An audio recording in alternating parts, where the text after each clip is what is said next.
আসসালামু আলাইকুম। শুরু করছি আমি পদ্মজা উপন্যাসের ৬১তম পর্ব। ফরিনা পদ্মজার ঘরে প্রবেশ করে ঘাবড়ে গেলেন। বিছানায় রক্তাক্ত দীর্ঘদেহী একজন পুরুষ সংজ্ঞাহারা হয়ে পড়ে আছে, নাকি মরে গেছে। ফরিনা শিউরে ওঠেন। পদ্মজা ফরিনাকে এক নজর দেখে জগ থেকে গ্লাসে জল নিয়ে ঢকঢক করে পান করল। ফরিনার মনে হচ্ছে বিছানায় পড়ে থাকা রক্তাক্ত পুরুষ মানুষটি রিদওয়ান। যখন শতভাগ নিশ্চিত হলেন এটা রিদওয়ান, মনে তীব্র একটা ভয় জেঁকে বসে। তিনি নিঃশ্বাস আটকে পদ্মজার কাছে ছুটে আসেন। চাপা স্বরে প্রশ্ন করলেন, রিদু কি মইরা গেছে? পদ্মজা তাৎক্ষণিক জবাব দিতে পারল না।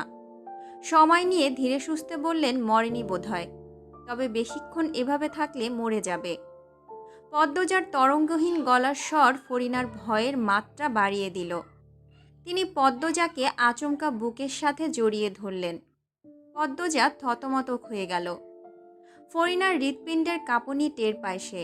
ফরিনা অস্থির হয়ে বললেন, ও মা। পদ্মজা ফরিনার বুক থেকে মাথা তুলে বলল, কি হয়েছে আম্মা? ফরিনার চোখের দৃষ্টি অস্থির।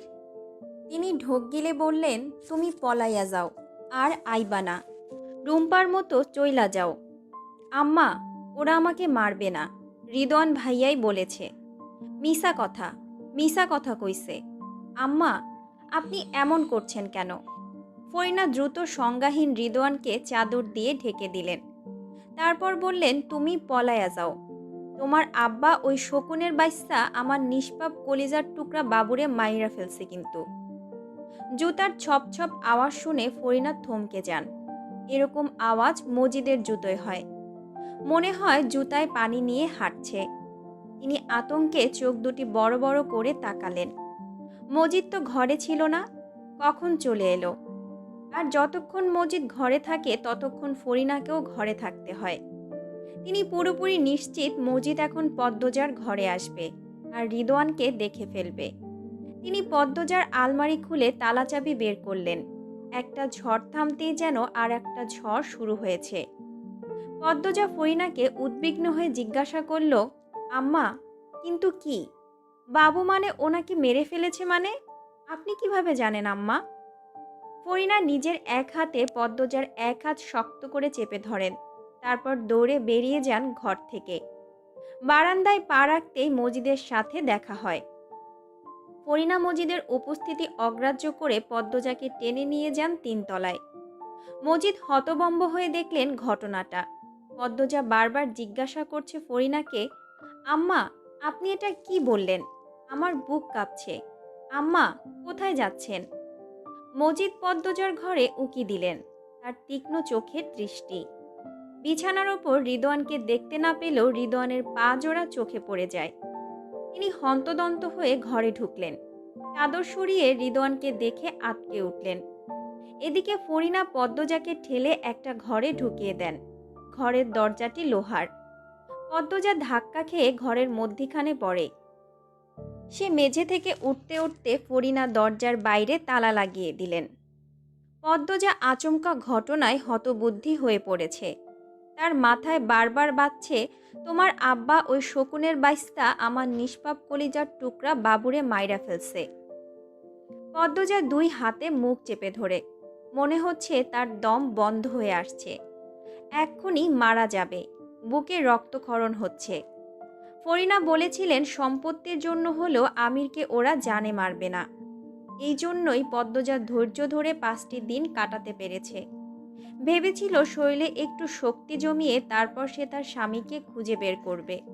কিন্তু একটু আগে ফরিনা যা বললেন তাতে পদ্মজার কলিজা ফেটে যাচ্ছে।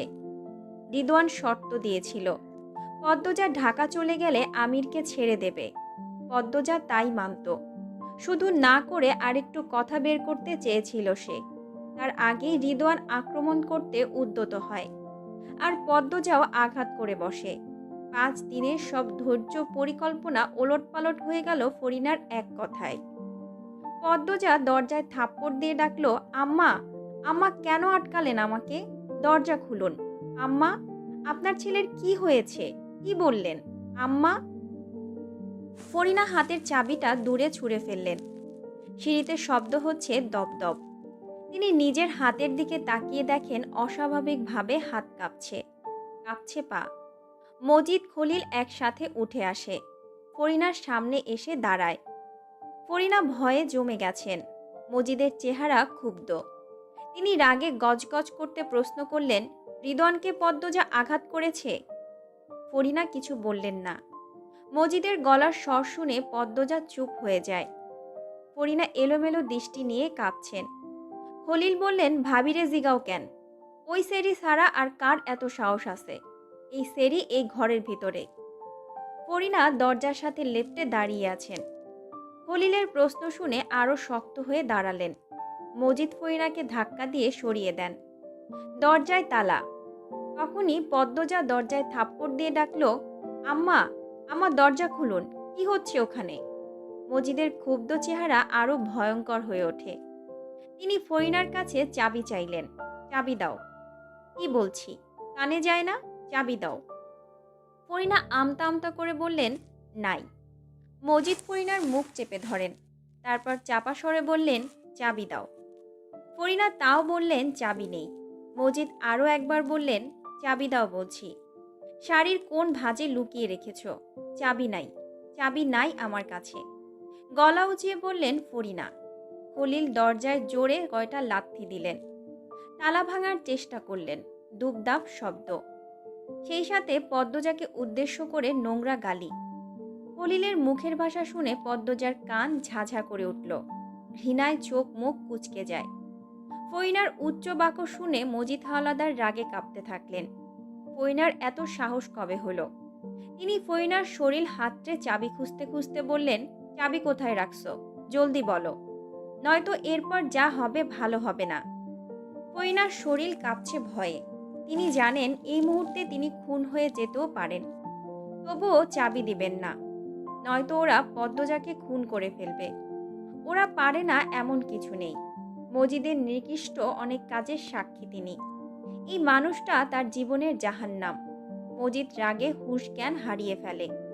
ফরিনা কিছুতেই কথা মানছে না বলে ছোট ভাইয়ের সামনে ফরিনার শাড়ি টেনে খুলে ফেললেন তিনি। আর বললেন, চাবি কোন চিপায় রাখছো বলো, নয়তো মেরে পুঁতে ফেলবো। ফরিনা টু শব্দও করলেন না।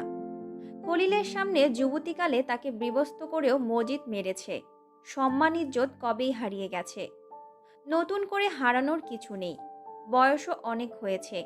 তবে এদের শিকার পদ্মজাকে হতে দিবেন না কিছুতেই। মজিদ কোনোভাবেই ফরিনার কাছ থেকে চাবি উদ্ধার করতে পারেননি। এদিকে রিদওয়ানের অবস্থা খারাপের দিকে। খলিল দ্রুত নিচে চলে গেলেন। মজিদ ফরিনাকে মেঝেতে ফেলে ইচ্ছে মতো লাথি থাপ্পড় দেন, সাথে বিশ্রী গালিগালাজ। চারপাশ ফরিনার কান্নায় ভারী হয়ে ওঠে। ফরিনার কান্নার স্বর পদ্মজার কানে আসতেই সে চিৎকার করে বলল, আব্বা, আম্মাকে মারবেন না। আব্বা, দোহাই লাগে, আমার লাশের মতো হয়ে গেছে। আব্বা, আমাকে মারবেন না, আমাকে মারেন। আব্বা, আম্মা, আপনি দরজা খুলুন। আম্মাকে এভাবে কেন মারছেন আব্বা? আপনি তো অলন্দপুরের ফেরেস্তা ছিলেন আব্বা। আপনার এমন রূপ কেন? আম্মা, দরজা খুলুন। আব্বা, আম্মা খুব কষ্ট পাচ্ছে, অনুরোধ করছি, আর মারবেন না। বাইরে ফরিনার কান্না, ঘরের ভেতর পদ্মজার কান্না, আর দরজায় এলোপাথারি থাপ্পড়ের আওয়াজ। সব মিলিয়ে চারপাশ যেন চূর্ণ বিচূর্ণ হয়ে যাচ্ছে। খলিলের ডাক শুনে মজিদ চলে গেলেন, কিন্তু যাওয়ার পূর্বে ফরিনার পেটে বড় একটা লাথি বসিয়ে দিলেন। সঙ্গে সঙ্গে ফরিনার মুখ দিয়ে বমি বেরিয়ে আসে। মজিদ চলে যাওয়ার মিনিট দুয়েক পর লতিফা দৌড়ে আসে। সিঁড়ি দিয়ে ওঠার সময় সে দুইবার হোঁচট খেল। তারপর ফরিনার মাথা নিজের কোলে নিয়ে কেঁদে বলল, খালাম্মা, আপনি কেন খালির বিরুদ্ধে গেলেন? ও খালাম্মা, কথা কন, খালাম্মা। লতিফার ব্যাকুল কণ্ঠস্বর শুনে পদ্মজা আরো জোরে জোরে থাপ্পড় দিল দরজায়। বলল, লুতুবুবু, আম্মার কি হয়েছে? লুতুবুবু, দরজা খোলো, ও লুতুবুবু। ফরিনা অস্পষ্ট স্বরে লতিফাকে বললেন, তোর খালু চইলা গেছে? হ গেছে। বাড়ি থেকে বাহির হইছে? ফরিনার কণ্ঠ নিভে আসছে। লতিফা ফরিনার মাথাটা সাবধানে মেঝেতে রেখে বারান্দা থেকে বাইরে উকি দিল। মজিদ, খলিল, মদন আর বাড়ির দারোয়ান মিলে গরুর গাড়ি দিয়ে রিদওয়ানকে নিয়ে যাচ্ছে। গেটের কাছাকাছি চলে গেছে। সে ফরিনাকে এসে বলল, বাইর হয়ে গেছে খালাম্মা। পদ্মজা দরজায় এলোপাথারি থাপ্পড় দিচ্ছে, বিকট শব্দ হচ্ছে। ফরিনা আঙুলের ইশারায় ডান দিকটা দেখিয়ে বললেন, ওইখানে খুইজা দেখ, চাবি পাবি একটা, দরজাটা খুইলা দে। লতিফা ফরিনার কথা মতো চাবি খুঁজল, পেয়েও গেল। তারপর দরজা খুলতেই পদ্মজা হুড়মুড়িয়ে বের হয়। ফরিনাকে দেখে তার হাত পা ঠান্ডা হয়ে আসে।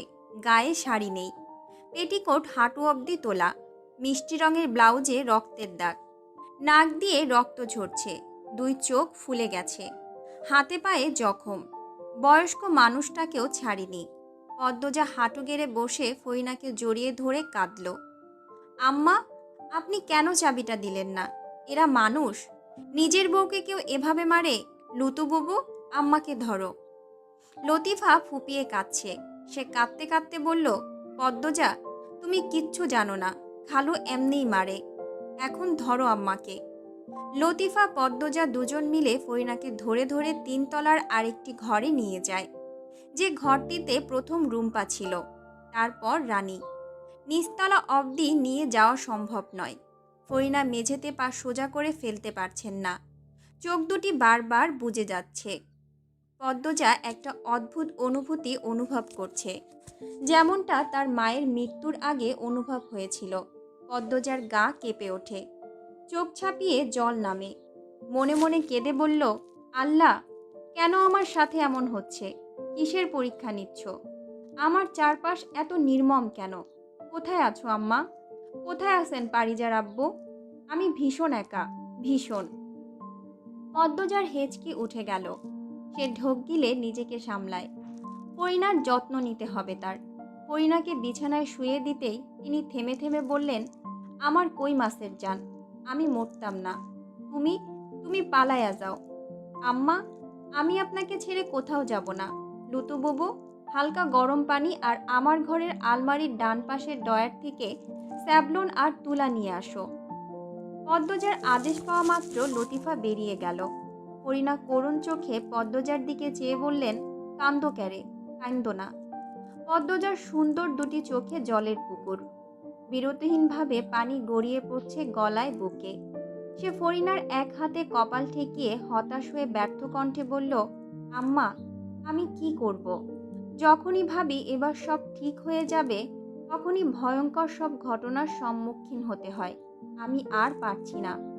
এত খারাপ পরিবেশ আমি আর নিতে পারছি না আম্মা। নিজেকে কিছুক্ষণ আগেও শক্তিমান মনে হয়েছে। মনে হয়েছে আমি চাইলে সব পারবো, কিন্তু এখন খুব দুর্বল মনে হচ্ছে।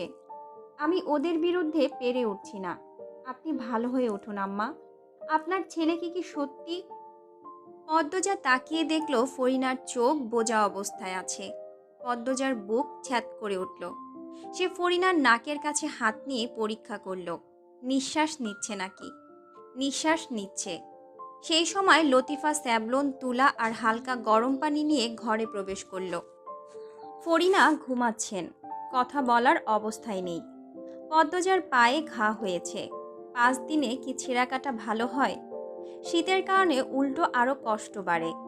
পায়ের অবস্থা যা তা, তাতে অবশ্য যায় আসে না পদ্মজার। সে অস্থির হয়ে আছে, বুকে এক ফোঁটাও শান্তি নেই। রিদওয়ান দুপুরে জঙ্গল থেকে ফিরেছিল।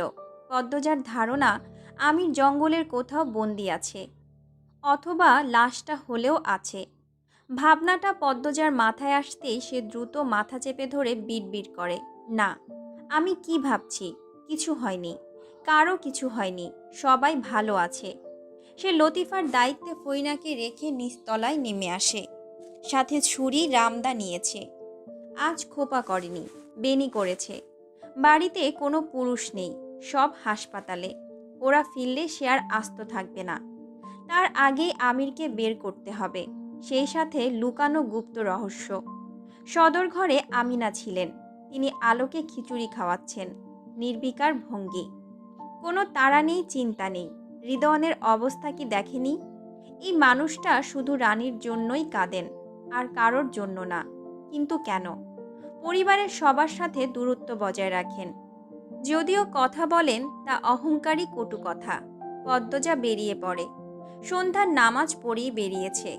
আজ জঙ্গলে মরবে, নয়তো আগামীকাল এই বাড়ির পুরুষগুলোর হাতে। সে মনে মনে মৃত্যু মেনে নিয়েছে। ধীর পায়ে হেঁটে জঙ্গলে ঢোকে। বোনদের কথা খুব মনে পড়ছে। সে মারা গেলে ওদের কি হবে? খুব কি কাঁদবে? কাঁদতে কাঁদতে জ্বর উঠে যাবে বোধহয়। পূর্ণার তো খুব কান্নার পর জ্বর হয়। প্রেমা নিজেকে সামলাতে পারবে? এসব ভাবতে ভাবতে একসময় পদ্মজা মানুষের উপস্থিতি টের পেল। ফিসফিসিয়ে কাছে কোথাও কেউ কথা বলছে। পদ্মজা এখনো ভালো করে জঙ্গলের গভীরে প্রবেশ করেনি। সেই হিজল গাছের আড়ালে লুকিয়ে পড়ে। আস্তে আস্তে দুটি মানুষ চোখের পর্দায় ভেসে ওঠে। তারা জঙ্গলের পশ্চিম দিক থেকে এসেছে। অস্পষ্ট তাদের মুখ। জঙ্গল থেকে বেরিয়ে অন্দরমহলের পিছনে গিয়ে দাঁড়ালো তারা। একটা মুখ চিনতে পারে পদ্মজা। মৃদুল। মৃদুলের হাতে টর্চ। সেই টর্চের আলোতে পাশের জনের হাত ভেসে ওঠে।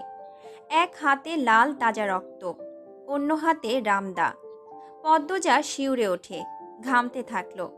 উত্তেজনায় তার হৃৎপিণ্ড ফেটে যাওয়ার উপক্রম। গলা শুকিয়ে কাঠ।